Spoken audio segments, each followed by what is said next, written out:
জামাই হিসাবে তোমার মানতে আমার বহুত কষ্ট হইতেছে। মাগার সাদ্দামের রাতের যে বাড়িতে লয়া দিছ, এর লিগে বাড়ির ভিত্তিতে তোমার বাইর করা পারতাছি না।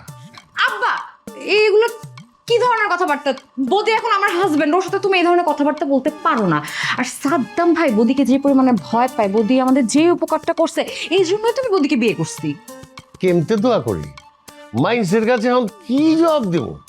মাইন্সে কি কইব? বাড়াইটার লগে এই বেড়ার মায়া বাইকে গেছে গা, অন্ত আমি মুখই দেখা পারুম না, কথা বি কয়া পারুম না। শ্বশুর আব্বা নিজেরে খুব বড় মনে করতেছেন না? আপনি মনে করতেছেন আপনার থেকে অনেক নিচু ফ্যামিলির বদি, তাই না? আমার সামনে এসব ভাবচক্কর নিবেন না। আমি যে আপনার মেয়েকে বিয়ে করছি, এটা আপনার মেয়ের 7 জন্মের ভাগ্য, আর আপনার হইলো 10 জন্মের ভাগ্য। এই বদি হইলো একটা সোনার টুকরা ছেলে। এই শোনো, কি কি কি বললা তুমি? কি কি আমার সজ্জনের ভাগ্য, তোমার কোনো যোগ্যতা আছে নূরজাহানকে বিয়ে করার? আমি তোমাকে গিয়ে বিয়ে করছি, তুমি আমাকে এসে বিয়ে করো নাই, মনে থাকবে?